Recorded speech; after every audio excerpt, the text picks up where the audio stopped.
Chapter 6. The gathering was coming to a close. The two final year apprentices were being given the usual initiation into the ranks. Will grinned ruefully as he watched, feeling Gillen's elbow dig into his ribs. Not too long ago, he had been in a similar position, feeling dumbfounded as Crowley bumbled and mumbled and hurled bits of paper around, making light of the whole process. He watched the two new rangers as they mirrored his own total bemusement. After 5 years' hard work and faithful application, a graduating apprentice expected some kind of ceremony, something to mark what was undoubtedly the most important day of his life to date. And so the Ranger Corps, in its own unique style, went out of its way to avoid any such thing. Because, as Will realized now, graduation wasn't an end. It was the beginning of a much larger and more important phase of life. Ostensibly, only Crowley, the two apprentices, and their mentors were present. But in fact, they were surrounded by a group of silent, unseen spectators as the rest of the rangers stood concealed among the trees, ready to leap out with their cries of congratulation and welcome, just as they did at every induction. The boys' parents and several family members had been admitted to the area to see their sons graduate, travelling the last 10 kilometres of the trip blindfolded, as the location of the gathering ground was a closely guarded secret. They too watched with anticipation and amusement from the shadow of the trees. Only the younger apprentices were absent.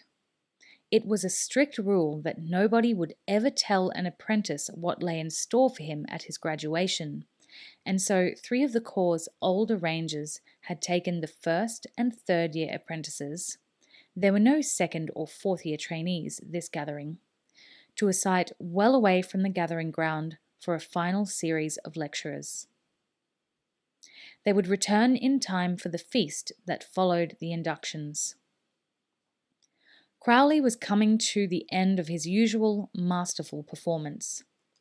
"So," he said, eyes down and reading at breakneck pace, as if he wanted to get through the entire matter as quickly as possible. "You, Clerk of Caraway Fife, and you, Skinner of wherever it is you come from. Yes, hang on a minute, where is it? Martinside Fife, of course, have completed all aspects of your training and are ready to be inducted as full members of the Ranger Corps. So I hereby induct you by the authority granted to me as Commandant of the Ranger Corps and blah blah blah and so on, and why don't you both shake hands, and that should just about do it." He stood quickly, gathering his papers, and shook hands perfunctorily with the 2 startled graduates. Bit like a wedding, really, isn't it? The 2 boys looked at one another, then at Crowley.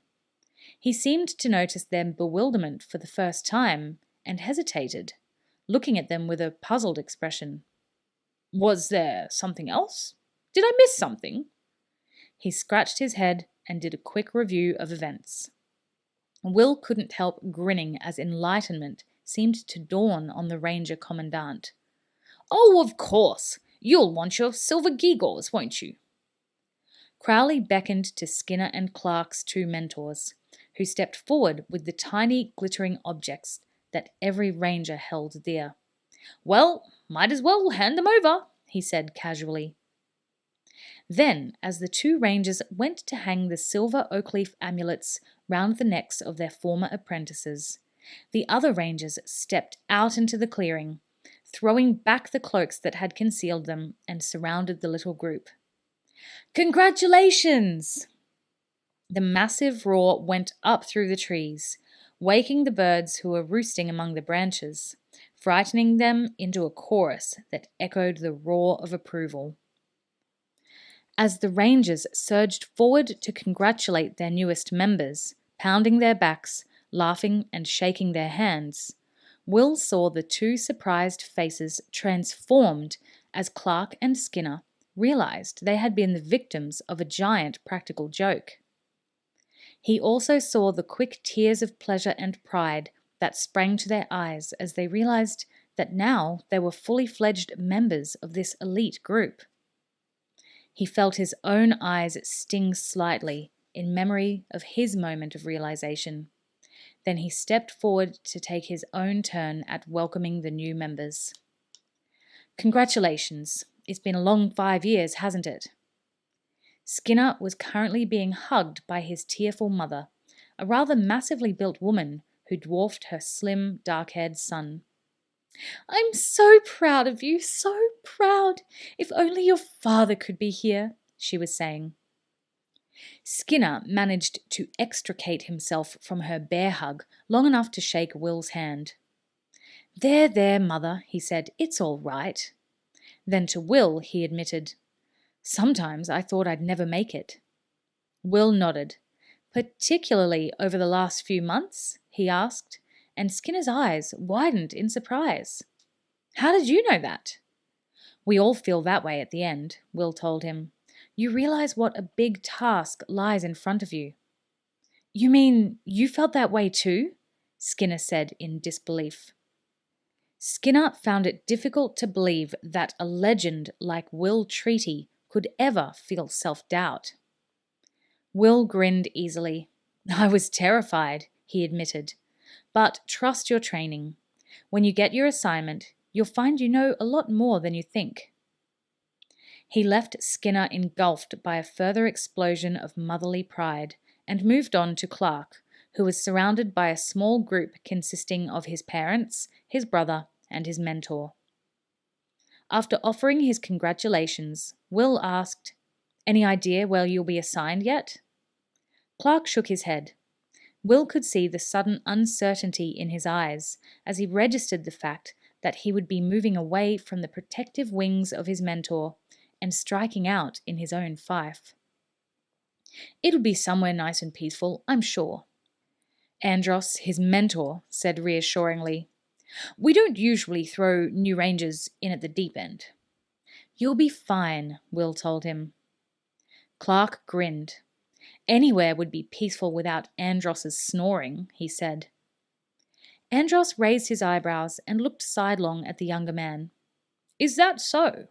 Well, just pray that you're not in the fief next to mine, or you might still hear me. Will joined in the general chorus of laughter that went round the group. Then Clark's younger brother, looking admiringly at his newly elevated sibling, asked, Will you be allowed to come home and visit for a few days before you go? Clark looked to Andros, who nodded. New rangers get a week's leave with their families before taking up their posts. As he looked around the circle of happy faces, Will felt a small twinge of regret.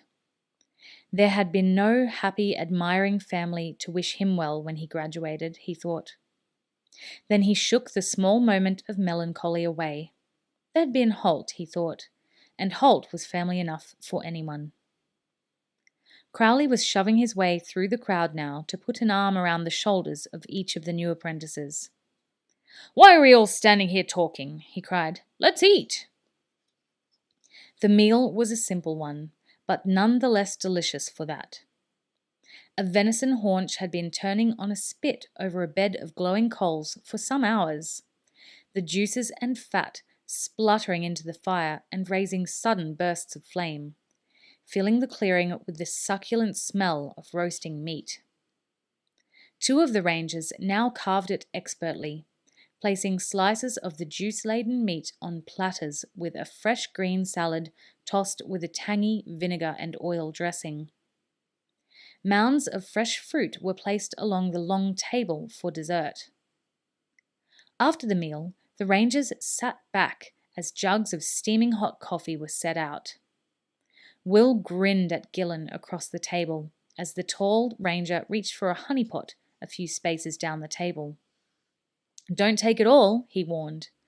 A couple of the older rangers sitting near them shook their heads in mock condemnation.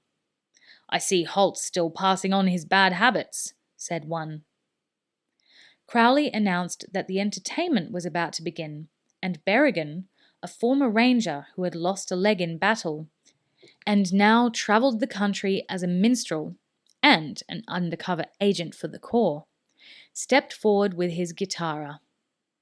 He sang 3 songs to increasingly boisterous applause, then beckoned to Will. "Come and join me, Will Treaty," he called. "Let's see if you remember what I taught you." The former ranger had coached Will in his role as a jongleur when he had gone on his mission to Norgate Fife. Will flushed with pleasure as he rose from his seat to a chorus of friendly catcalls.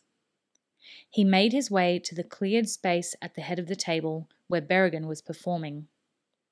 One of the junior apprentices had been sent to fetch Will's mandola from his tent. He rarely travelled anywhere without it, and he passed the instrument to him now. Will strummed a chord experimentally. "I tuned it," Berrigan told him, and Will frowned as he adjusted the top string.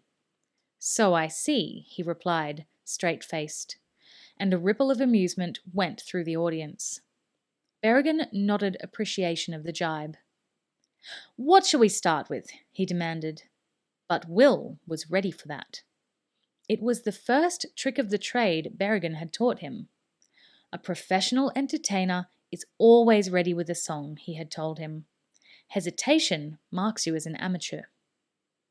"Jenny on the Mountain," he said promptly. Berrigan smiled at him. "I see you remembered some things then." They performed together for 3 songs.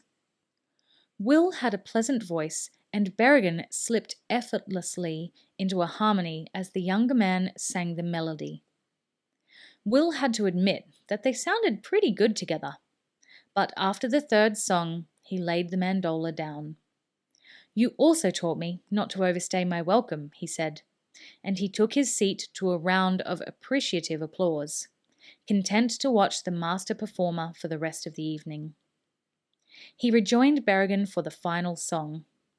It was the unofficial Ranger anthem, a haunting ballad called "Cabin in the Trees," and those assembled all joined in, singing softly along to the chorus. "Going back to the cabin in the trees, going back to the creek beneath the hill. There's a girl used to live there when I left, but I doubt she'll be waiting for me still." The gentle, simple song of lost love and country living was a marked contrast to the harsh and dangerous life that rangers led. Maybe that's why they loved it as much as they did, Will thought. As he and Berrigan strummed the final soft chord, there was an audible sigh from the audience, then silence fell over them. Will glanced down the table and saw that the faces of his comrades, so often set in stern, harsh lines, had softened as they thought of old friends and times gone by. "Right, everyone, attention please." Crowley let the moment of reflection extend for a decent interval, then brought everyone back to the present. "Last official piece of business for this gathering. Assignments and reassignments for the coming year." As Crowley took his place at the head of the table, Will resumed his seat opposite Gillen. There was a tightness in his stomach as he waited for Crowley's next words.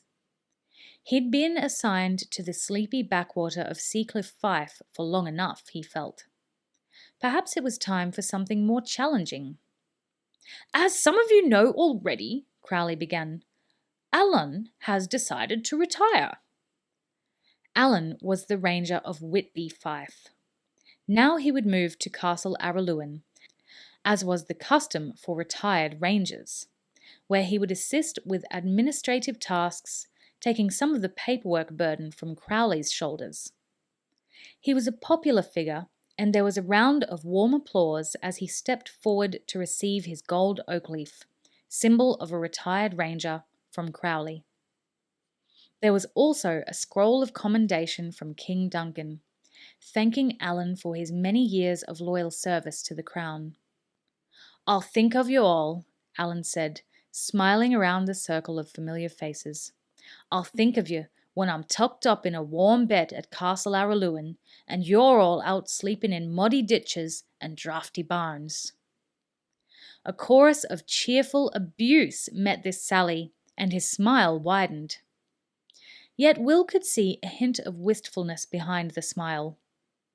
Alan would miss the freedom of the hills and forests and the excitement of facing the unknown with every sunrise. But his retirement meant there was a vacancy for one of the graduating rangers to fill. Not Whitby, of course. It was one of the more important fiefs in the kingdom, set almost exactly in the geographic centre of the country, where all the major highways intersected and several important trading routes met. Briefly, Will entertained the hope that he might be appointed to Whitby. He had proven himself over the past 2 years, he thought, and he knew that Crowley respected his abilities. "Which leaves us for a place to fill at Whitby," Crowley was saying, "and the new ranger for Whitby Fife will be—" Crowley couldn't help himself. He paused dramatically to ensure he had the attention of all those present. "Gillen." Will felt an instant shaft of disappointment, followed almost immediately by a sense of happiness and pride for his friend. Gillen was rising from his seat, his face flushed with pleasure, as he moved forward to accept the written commission from Crowley and shake the commandant's hand. Gillen deserved the recognition, Will realised, and he felt guilty about that moment of jealousy that had gripped him when Gillen's name was announced. "Well done, Gillen, you deserve this," Crowley was saying. There was a murmur of agreement from the audience. Gillen was highly skilled, responsible, and very intelligent. He was generally regarded as one of the brightest of the younger rangers. In addition, his family connections would stand him in good stead at Whitby. His father was the kingdom's supreme army commander. As Gillen moved to resume his seat, Will rose and embraced his friend. "Congratulations! Couldn't have gone to a better man," he said. He was pleased to realise that he meant it, and he knew that he had been unrealistic in hoping for the appointment himself. He was definitely too young. Gillen smiled at him, still a little overcome with this unexpected promotion. "Well, at least we'll be a lot closer to each other now," he said. "That's good news." His words raised a nagging doubt in Will's mind. Whitby and Seacliff were almost neighbours, with only one other fief separating them. But now that Gillen was moving from Norgate, someone would have to replace him. Will faced that prospect with some misgivings. After all, with his knowledge of the fief and its people, he was the logical choice. Yet, eager as he was for a greater challenge, the prospect of moving to Norgate was one that filled Will with dismay. At Seacliff, he was only a few days' ride from Redmont and Alice. In the past few months, he had been able to make regular trips to visit the tall, beautiful girl, and she had found several occasions to bring messages to Seacliff, doubtless engineered by her benevolent mentor, Lady Pauline, who thoroughly approved of the growing relationship between her protégé and the young ranger. But Norgate! Norgate was several weeks away from Redmont, and the roads were often difficult and dangerous. To visit Alice for 1 day would mean taking a leave of absence of almost a month from his post. And Norgate wasn't the sort of fief that a ranger could leave to its own devices for long periods like that. He might manage it once a year, certainly no more than that. His heart was in his mouth as he watched Crowley pick up the next commission from the table.